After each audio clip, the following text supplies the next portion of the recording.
room 3202.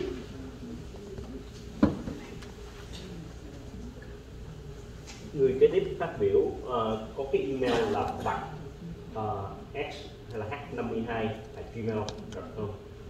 4 số cuối của điện thoại là 3202. Biết không? 4 số cuối là 3202. The next speaker is Trinh Long, followed by Tomlin.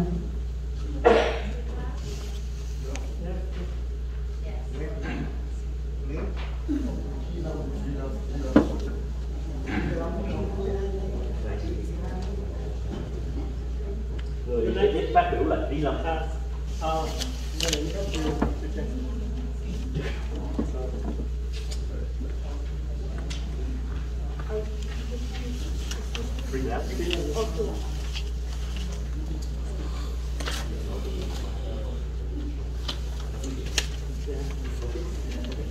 Well, before we start, I just wanted to remind you that you make sure that your time when the translated 10 minutes then have to get off. So make sure that you stop before that.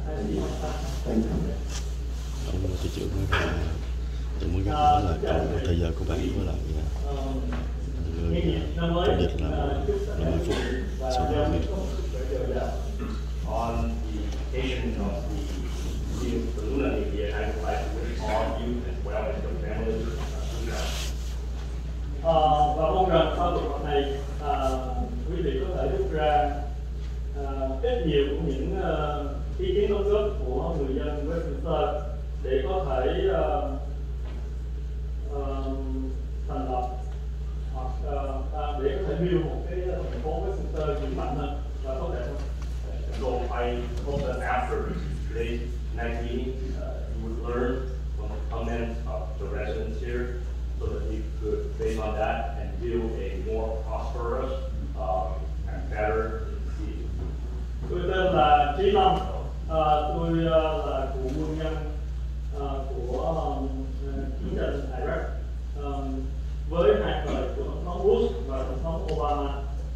My name is P2 Phâ.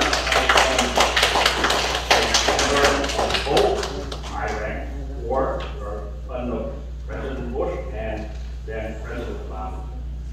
Lý do mà tôi nói lý lịch của tôi tại đây là vì tôi cũng đã và quý vị cũng đang làm việc với một lá cờ của Mỹ, với lá cờ tự do của nước Mỹ.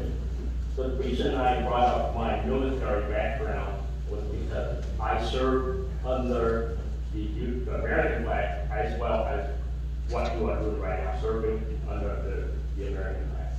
Hôm nay tôi tới đây có một chút đóng góp là cho anh Nam Nguyễn là phó thị trưởng thành phố Washington. Here tonight I have some comments that I would like to make for Mr. Nam Phan Nguyen, our city's vice mayor. Anh đã và đang làm một cái kênh YouTube với một người tên là Nguyễn Tiến Dũng và một người tên là Ngô Kỷ. Hai người đó đã mạ lị nói xấu những người đàn bà trên kênh YouTube của họ, và anh Nam Nguyễn cũng đang ở đó. You and two other people, Dung Chen Nguyen as well as Imo, run a YouTube channel, and on your channel, while you were there, you allow them to slander and defame women. Những cái lời nói thô tục và mất dạy đó chứng tỏ là những người I'd like to remind you that you can press to the council, but not other people. They are not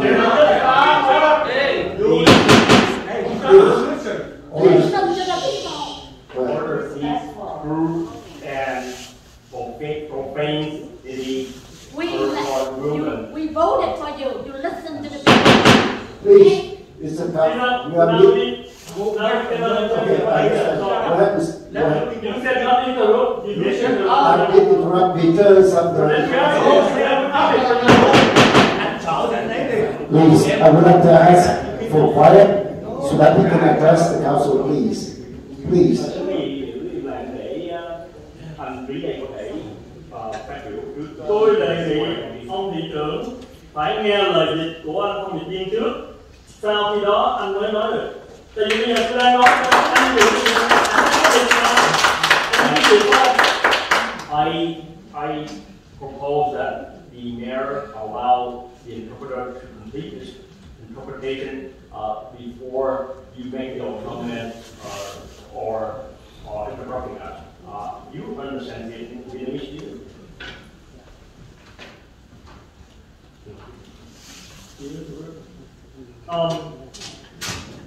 Và những cái lịch sử của anh ta thì quý vị cũng đã biết, chúng tôi đã gửi thư cho tất cả những nghị viên ở đây về lý lịch của anh Nam Quang, và hy vọng là ông luật sư sẽ kiểm tra lại những cái đó có chính thức hay không, thì tôi hy vọng là quý vị sẽ coi hồ sơ của anh ta lại. And you have already known his background. I then all of you as well as the city attorney are statement regarding his background.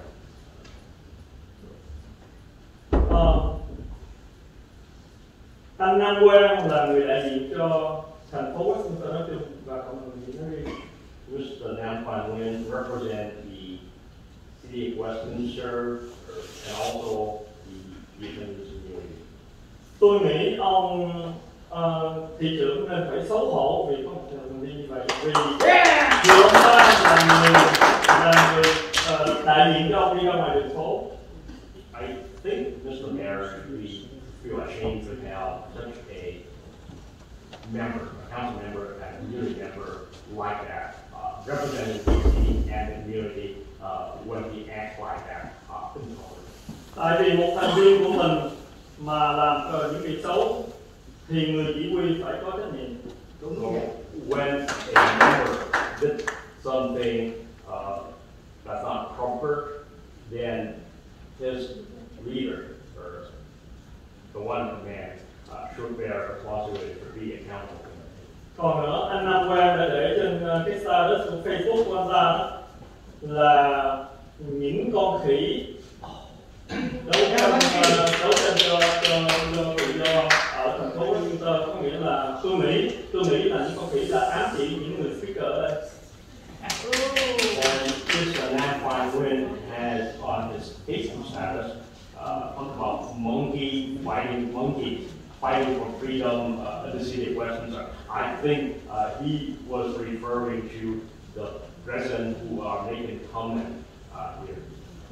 Còn nữa, khi mà anh ta ở Phước Lộc Thọ như ngày đi Tết thì ảnh để trên Facebook, ảnh nói là đi Tết gặp chó cắn.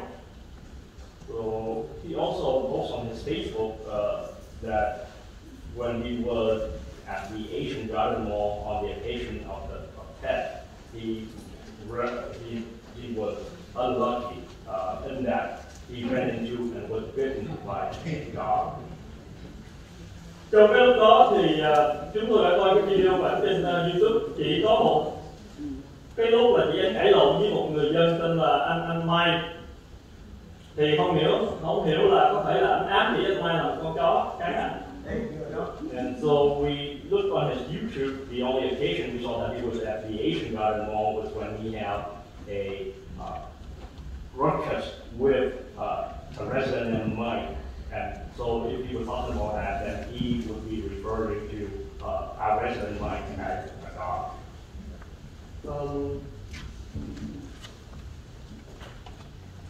Tôi chỉ đóng góp những ý kiến của tôi cho ông thị trưởng vậy thôi, nhưng mà nếu mà ông nghĩ là những hành động của anh Quang làm đúng thì tôi không còn nói gì ông hết. These are my comments and input for the mayor, but if you think and believe that Nam Quan Nguyen or act properly, then I don't have anything else to say then. Cảm ơn. Thank you. Madam Secretary, before you proceed for the next speaker, I would like to remind each and every one of our speakers that you can address the council.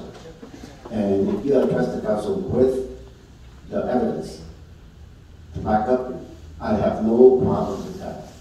please don't mention any other people and their background and talk about it, because they are not here to defend themselves, and we need to be fair about it. I did not interrupt him. I interrupt because I want to make sure that everybody quiet so that we can hear. Không phải là Okay, so. I have a question for the city attorney. Excuse me, Councilmember Ho, sorry about that. City attorney, can you weigh in on this? Are we now going to police the First Amendment rights for the folks? What they can. We cannot say we're elected officials. We need to be able to take good and bad criticism. That's what we stand up for. And I am just going to say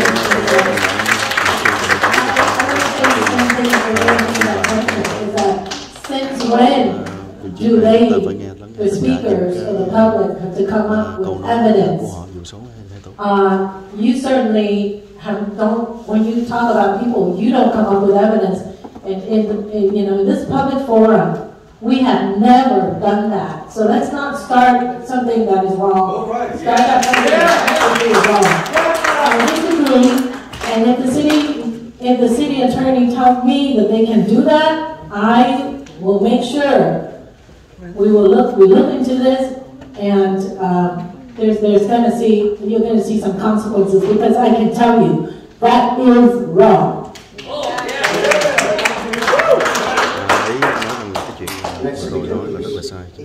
So can you tell us? Yeah, this is the second time. I let it go the first time. But today I hear it again. Now we have this new, is it rule? No, let me comment. Public criticism is expressly allowed of public officials. So we do not want to in any way interfere with that. People give the right to come and express their concerns, and that expressly includes criticism of the council and anything related to their fitness, to their duty, to service council members. So those comments are allowed. We do not want to interfere with those. What I think the public needs to understand also though is tại vì anh Trí Tạ này anh quá ngu dốt, thành ra anh mới đưa ra một cái lời đề nghị như vậy. Rất tiếc là bây giờ cảm ơn nghị viên cấp Kim Lê Hồ đã can thiệp, còn không thì mình cũng lên mình giải thích cho đồng hương biết. The city attorney, before you speak about to the public, okay, and before you correct the public, I want to make sure we correct the mayor, because when the mayor says that they have to bring evidence when they want to speak against anything that they want to talk about. Okay, that to me is wrong. You want to confirm that? There is no requirement to bring evidence. I can tell you. I'm sorry? No requirement. I said there's no requirement. All right, I want to make sure we stop saying that, because I can tell you that I will look to remove you as a city attorney, okay, of this city, if you keep letting him say that. He just made a statement that's correct. Excuse me, he just said he's not correct. No, he said that the public don't need to bring evidence. Did you know, I just asked him and he replied. Let's prove it. She said you're going to fire, you're going to threaten. I am just asking him, he just confirmed, because he did not. Excuse me, I'm not talking to you, I'm talking to the city manager. Okay, we do not fire a staff. Okay, I want to make sure that obviously that's unacceptable. That's Please. I want to make sure that we confirm today that no longer are we going to say that the public has to bring evidence. I want to confirm that. And I said very clearly, they do not have to bring evidence. All right, the public, you heard that? You don't have to bring evidence. And don't interrupt so the person can speak. The interruption goes both ways. We as council members have to be respectful of the public. There's many times the public has their perception, and sometimes it's correct, sometimes it's not, but we here have to respect the First Amendment rights. This is America. And we have to make sure that they have the respect from us, not interrupting. And another thing too is up here, we don't need to go back and forth between council members bickering over each other. we're setting a bad chúng ta không cần thiết example phải ngồi đó of mà this nói cho council. các nghị viên Like I said mới before, giống như vậy and nữa. I'm gonna say it again until you prove me wrong. It's correct, because she should not be threatened as city official. That's unacceptable. Councilmember, wait, Councilmember West, let me respond to this. Councilmember Mansell, I remember vividly that you told me last meeting that I understand if there is a personal attack, I need to jump in. Did you say that? I did exactly what it is today. So please, stop.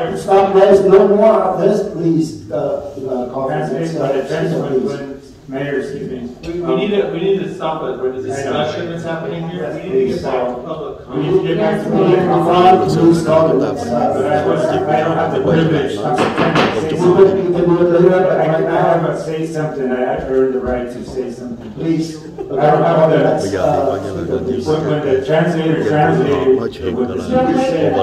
We're not supposed to Người dialogue. này nói, người kia nói, When the translator translated, I didn't hear no public, no personal attack there. chính những So, nghị viên The next speaker chứng cử is lên Nguyen Hung, followed đang vi phạm by cái điều Thong luật này. Man. Và bây giờ ông Nguyễn Phương Hùng lên phát biểu.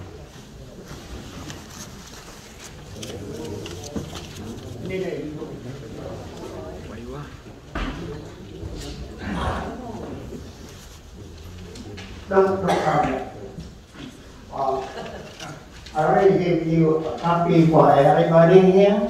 The lawsuit from Nam Quan. Tôi đã đưa cho quý vị tất cả mọi người một So last time he cái said he didn't receive it. I emailed one and now I sent one. Thank you very much. đừng có mà nói là không có nhận được.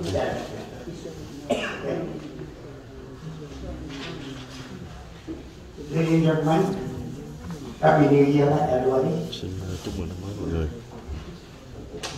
Tôi chỉ đây là Nguyễn Hùng, một tại đơn vị 4 thành phố Westminster, California, ký ngày trong văn bản hôm nay cái thứ này yêu cầu hai nghị viên cho ý kiến hiến và Nguyễn Nam Quan hãy từ chức trong thời gian sớm nhất. I understand when I am a resident of District 4 in Westminster, California, 1963. I'm writing this Cái phần này thì có người thống nhất cho nên là mọi người lắng nghe cái phần của Nguyễn Phương Hùng nói tiếng Việt. Trước khi đi vào chi tiết tôi có một vài đề nghị như sau. Thứ nhất, giữ nguyên thời gian phát biểu của cư dân là 5 phút trong mỗi lần. Before going into the detail, I have a few suggestions. First, keep the resident comment to 5 minutes per person. Tuy nhiên tôi không giới hạn thời gian hội nghị nếu cần phải làm phụ trợ để giải quyết những việc quan trọng. Thì quý vị hãy nhìn Quốc hội California hoặc liên bang, họ cũng cần phải làm việc thêm nhiều phiên họp cho những vấn đề quan trọng các bách cần phải giải quyết. Quý vị chỉ có làm việc 26 buổi, không quá 8 giờ trong một năm, 365 ngày, mỗi 2 tuần và đôi khi còn bị hủy bỏ. Nếu quý vị than phiền thời gian họp quá lâu, tăng giờ sớm hơn là không thực tế, bởi vì đa số cư dân phải đi làm về nhà tối, ăn tối nên họp sớm 5 giờ chiều là không thể đâu. Mỗi tháng chỉ có 2 lần mà quý vị không thể kéo dài phiên họp khi cần thiết. Tôi đề nghị quý vị nên từ chức nếu cảm thấy không thể làm thêm giờ để cần giải quyết vấn đề. The council meeting. If you need extra work or extra time to do important things. If you look at the California or U.S. Congress or Senate, they also need long sessions for important issues. You only work 26 sessions, no more than 4 or 5 hours in a 365-day year, every 2 weeks or so.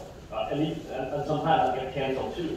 So if you complain about the meeting time that takes too long, well, it's impractical for people if you change the starting time or meeting time to an earlier time.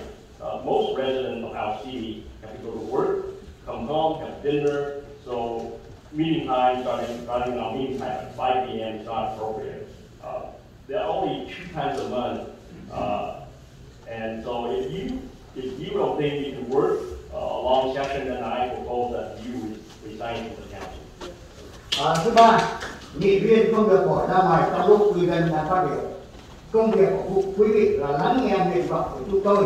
Thí dụ như nghị viên Nam Quang Nguyễn lần trước bỏ ra ngoài 15 phút khi bị cư dân chỉ trích. Third, council members should not leave the camera when our residents speak. Your job is to listen out again.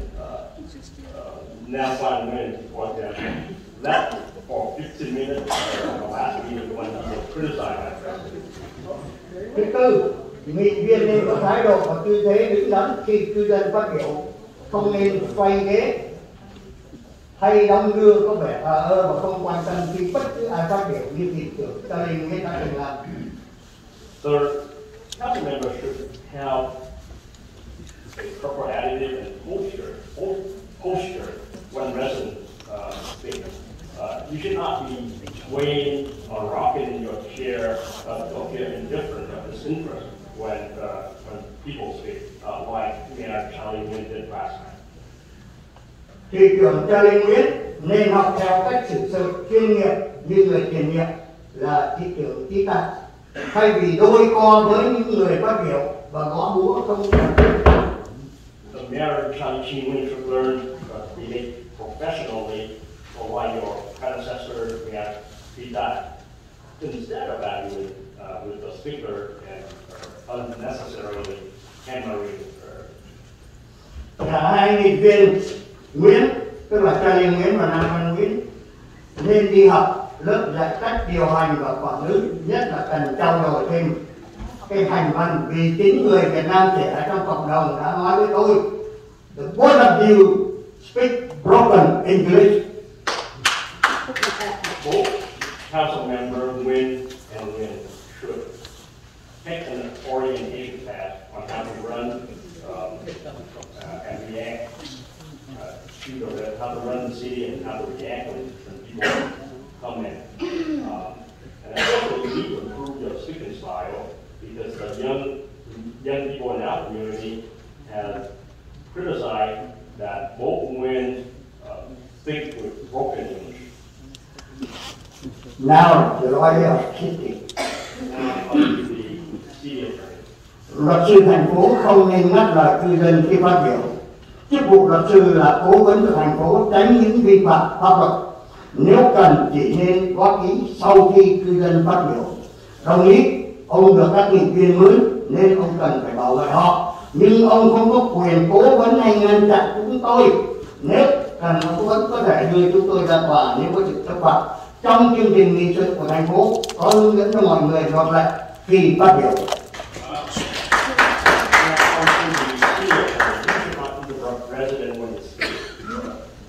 Your job is to find the city council to avoid or violate the law.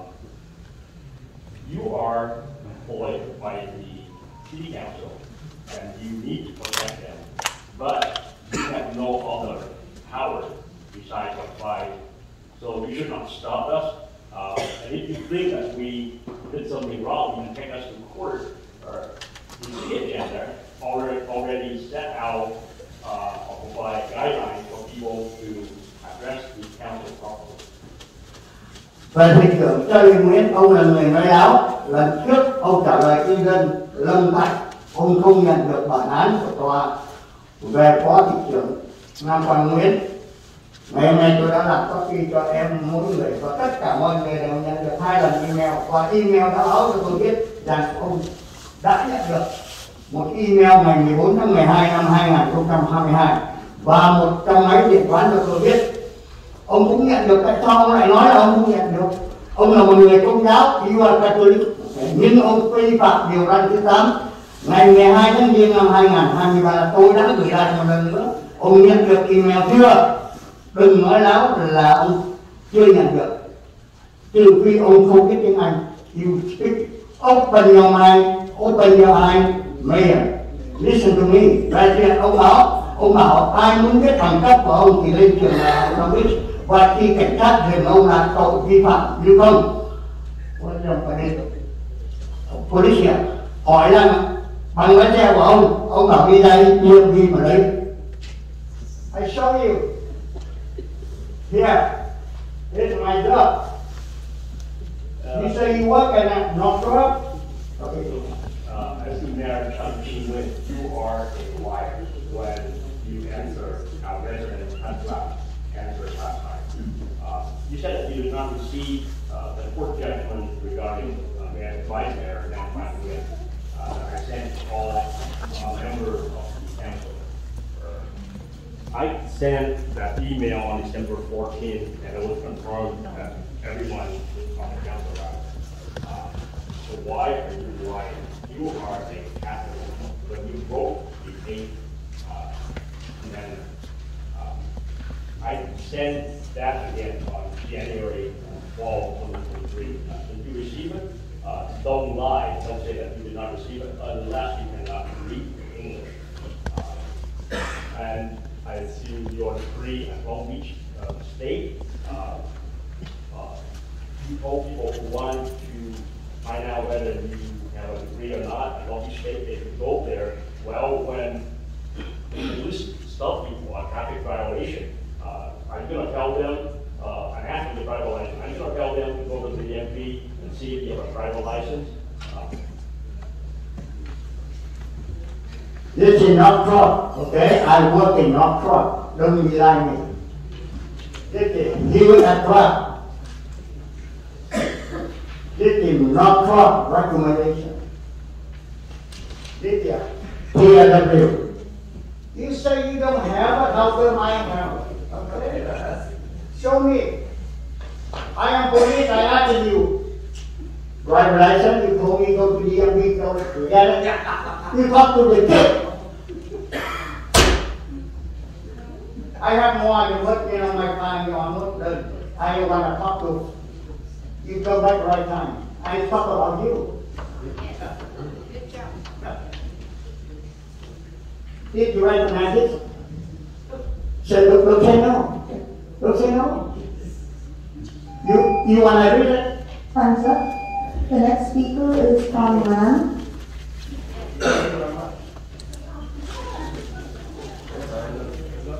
I am police.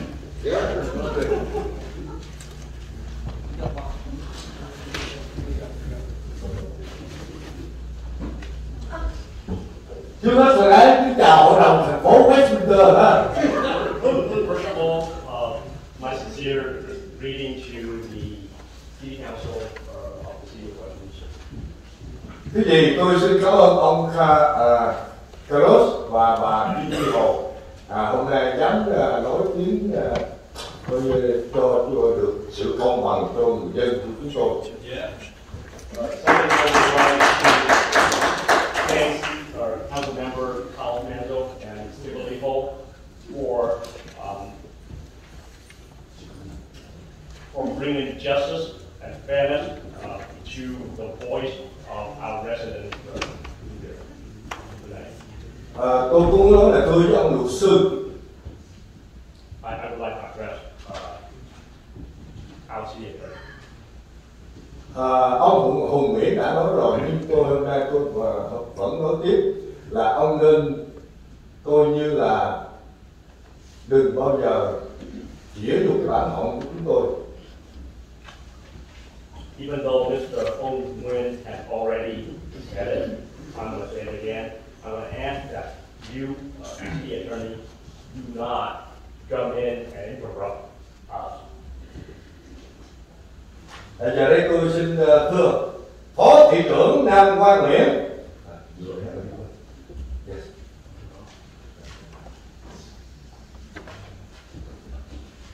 So now on to Vice Mayor Nam Quang Nguyen. Đây là bản án tòa hình sự của tòa thượng thẩm Santa Ana về việc ông bị cách ly vợ con với tội trạng mang súng không giấy phép, đột nhập gia cư bất hợp pháp và bạo hành vợ cùng hai đứa con mà ông thị trưởng xã Ly Chí Nguyễn nói là đã không nhận được, nhưng hôm nay tôi hoàn toàn phản đối. So this is the judgment from the Orange County of the Santa Ana Superior Court regarding restraining order against you with respect to your wife and children for carrying possessing a firearm without a license. And trespassing and violence towards your wife and your 2 children.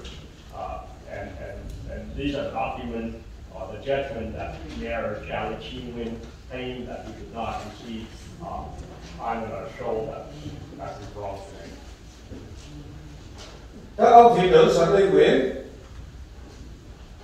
Nguyễn Nam Quang và ông Nico Công Lê, tất nhiên là Lê Công Tâm, đã vu cáo báo Người Việt và nhà báo Đỗ Dũng chủ trương xuyên tạc thành phố Westminster vì danh dự của thành phố với tư cách cư dân. Tôi yêu cầu quý vị hãy truy tố báo Người Việt về tội có khuynh hướng xuyên tạc thành phố Westminster thân yêu của chúng tôi. Xem video clip www.youtube.com. Ông Nam Quang Nguyễn. Mayor Charlie Chin and City Council Nam Quang Nguyễn and Mr. Nick Latong or Lê Công Tâm slander Người Việt Daily News and their journalists, even though for restoring the cities of Westminster. Well, for the honor of this city and as a resident, I ask that you bring a lawsuit or you prosecute the newspaper for what you claim to be slandering my lovely city of Westminster. And please watch this YouTube video at youtube.com/. Ông Nam Quang Nguyễn là một YouTube và đã dùng chức năng này để xâm phạm đời tư và tấn công cư dân ngoài công cộng ngày 20 tháng 1 2023. Ông đã cùng với Nguyễn Tiến Dũng sách nhiễu cư dân bằng video quay sau lưng 2 vợ chồng của ông Mai Trương từ trong Phước Lộc Thọ ra đến ngoài đường Bolsa. Mr. Nam Quang Nguyễn, you are a YouTuber and you use that platform for to invade the privacy and attack the resident in public. On January the 20th, 2023, you and Yoon Tin Nguyen harassed our city resident. You filmed them from their back and harassed them. This couple, Mike, True, and his wife. You follow them from the Asian Garden Mall to Bolsa and you harassed them by filming them from the back. Cùng với những lời ngôn ngữ tục tiểu cũng như vu khống họ trước mặt nhiều người đang đi chơi một chợ hoa Tết tại đây. Ông có biết ông đã lạm dụng chức vụ phó thị trưởng qua công việc YouTube không phải hành nghề báo chí và là một sự vi phạm đời sống riêng tư của cư dân. Đây là một sự va chạm quyền lợi vì ông đã lạm dụng hay lẫn lộn giữa 2 cái mũ ông đang đội YouTube hay là phó thị trưởng thành phố Westminster.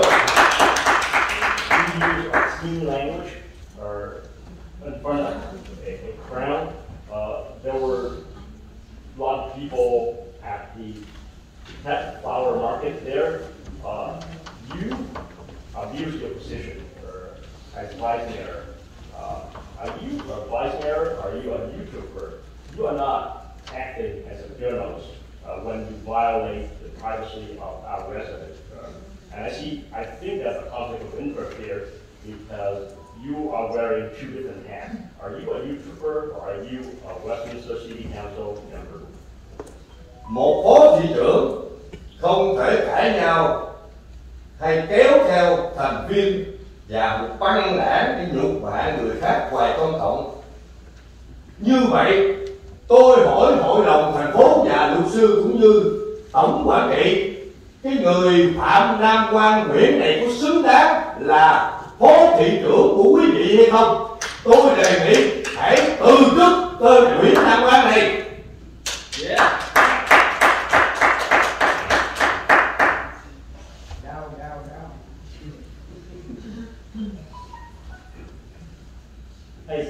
As a vice mayor, you should not be holding profanity and bring gangs member with you and insult people. So I have a question for the City Council here. Is Nam Quang Nguyen worth it or deserving to be a City Council member? I suggest that he should be removed. Một lần nữa, thưa quý vị, một người giống như Nam Quang Nguyễn không xứng đáng là một cái người nghị viên, chứ đừng có nói chi mà phó thị trưởng. Tôi không biết cái bà em như Phan West gì đó, không biết bà có học cái phục phái toàn niên để mà vào làm nghị viên hay không. Mới vô tuyên thệ chưa đầy 10 phút để giới thiệu cái tên Nam Quang Nguyễn này vào làm phó thị trưởng.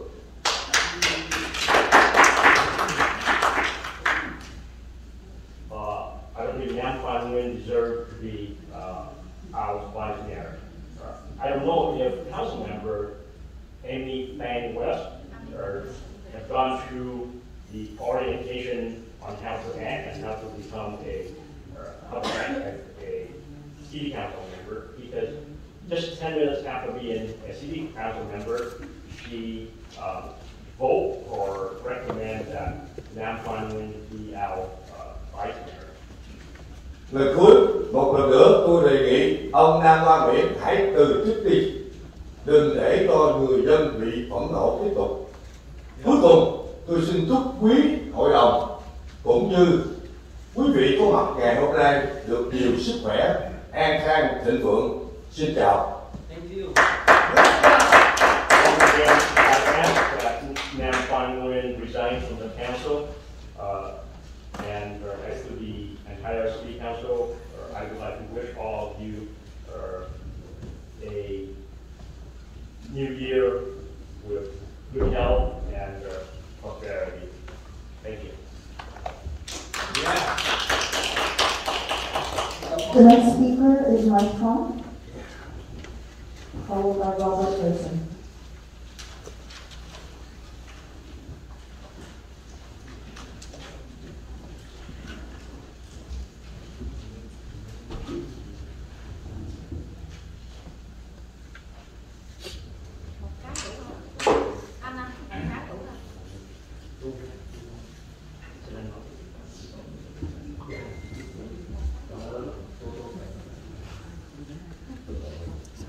Đầu tiên chào tất cả mọi người. First of all, good evening, everyone. Hôm nay tôi nói tiếng Việt. I'm going to address the city council in Vietnamese Bởi vì tôi muốn chắc chắn là anh Nam Quang hiểu những lời tôi nói. because I want to ensure that Mr. Nam Quang Nguyen understands what I'm saying, understand everything I'm saying. Bởi vì tôi rất nghe người nói là từ trước anh Nam Quang không hiểu tôi nói gì. Because I have heard from many people saying that Mr. Nam Quang Nguyen did not understand what I was saying last time. Hôm nay quý vị có thể thấy thêm là tại sao bộ đồ quá đẹp đúng không? So you might be surprised or wondering why I'm dressing so nicely tonight. Một người mà tôi nhất đó là anh Nam Quang. The person who understands me the most would be Mr. Nam Quang Nguyen.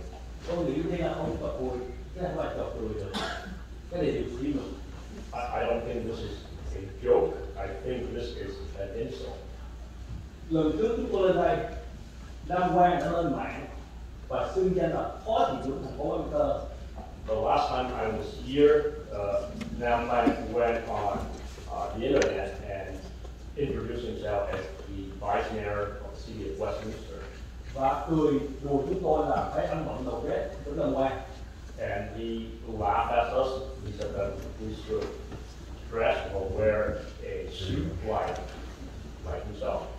Tôi tôn trọng điều đó. I respected that. That's why tôi mặc vest tonight. And that's why I'm wearing a suit tonight.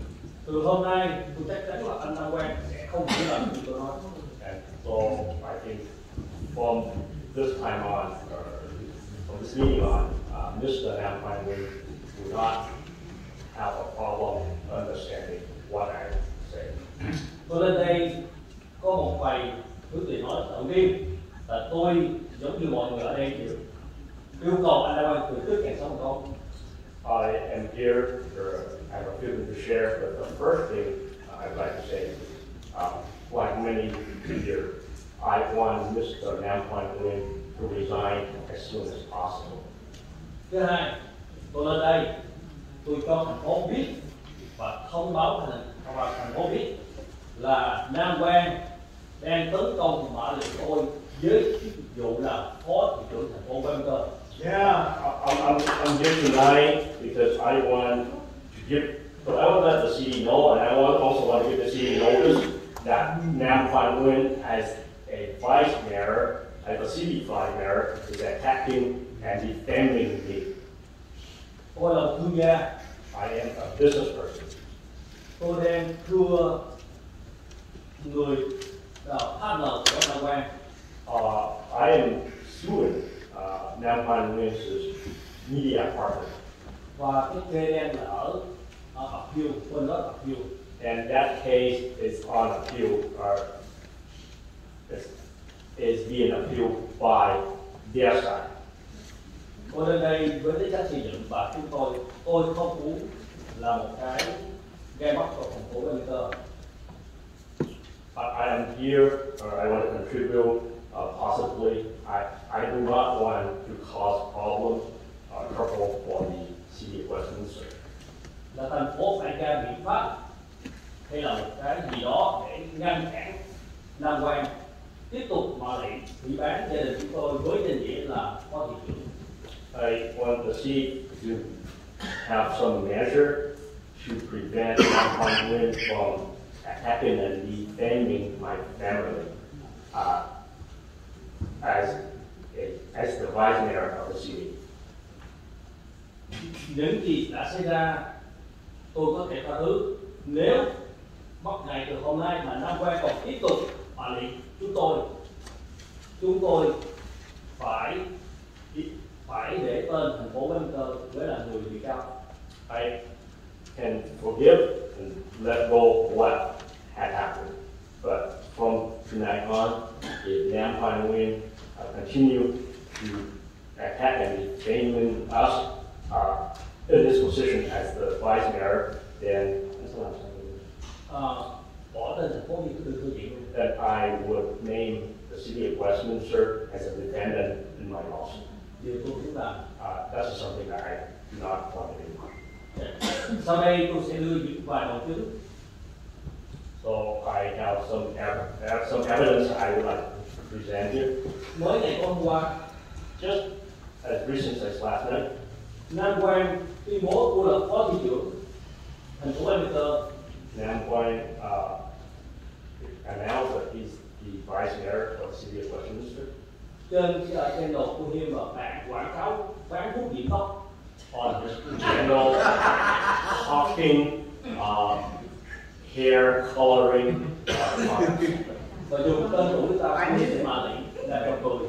And he then call out my name to defame me and to make fun of me and my name. Nặng nề nhất, anh Nam Quang gọi tôi là người bệnh tâm thần. Most seriously, Nam Quang said that I am a person with mental problems. Trước đó, ngày 20, before that, on the 20th, tôi đã gặp Nam Quang ở ngoài Phước Lộc Thọ. I ran into Nam Quang at the Asian Garden Mall. Nam Quang đã dở trò côn đồ. Nam Quang was acting as a thug. He put để cái phone gần mặt như lên vậy. He put his phone up close near my face like this. Quý vị nhớ hay mình chúc tôi ở đây với tinh thần rất là mạnh mẽ. You knew that I was here 2 weeks ago with a positive attitude, strong, loud voice, and I spoke in a loud voice. This is why when you sit up here, you have to show you sit up loud like this, please. But if you laugh, you run the slope and you constantly you laugh at me like that. You see that? You saw that one. You didn't notice that. I saw. I cannot look at you laugh like that. Be serious, okay? Be serious. Wait a minute. What you are attacking at the home? Well, he attacked me at the Asian Garden Mall. Tôi hỏi anh là YouTuber hay là phó thị trưởng? I asked him if he were a YouTuber or missionary. Câu trả lời của anh là His answer was oral communication. oral communication. Khi chỉ nghe thôi. He just whispered. Nhưng điều hèn hạ thay. But Hèn hạ. Sao đó? Not Nhưng điều hèn hạ, xin lỗi, cái điều dơ bẩn là Nam Quang không trả lời gì cả. the nastiest or most cowardice thing that he did was that he did not respond at all. Đi về cái channel YouTube của Nghiêm, He then went on his YouTube channel, cộng với người của em Phương, gathered with the defendant in that lawsuit I mentioned. Ủy ban của Thượng Thể, And the two of them gave me, với danh nghĩa là Phó Thị trưởng thành phố Westminster. and when he did that, he did it as the vice mayor of TP Westminster. Lần trước tôi đây rất là lớn tiếng mạnh mẽ. The last time I was here, I spoke in a loud voice, I was strong, Nhưng hôm nay tôi không phòng nữa. but tonight I'm not like that today. Bởi vì sau khi đọc cái án lệnh của Nam Quang, Because after I read the judgment against Nam White, ví dụ như khi Nam Quang sử dụng súng bất hợp pháp, for example, he used a gun or had a gun illegally. mua súng bất hợp pháp, He bought a gun illegally. người ta chỉ là HT, Mr. G had the evidence.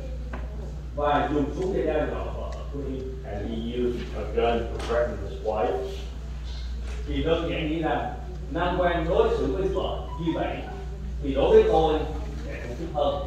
So if Nam Wang can do that to his wife, treat his wife like that, then to me, or he can do what he would be able to do to me. Nothing. Tôi tin rằng những người trong nhóm của Nam Quang trước sau sẽ có tôi. I believe that Nam Wang and his group, or the people in his group, who attacked me soon later. Nên tôi bây giờ cũng phải đi với tận bạn tôi.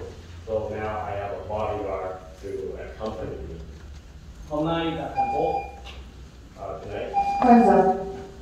The next speaker is Robert. Yeah.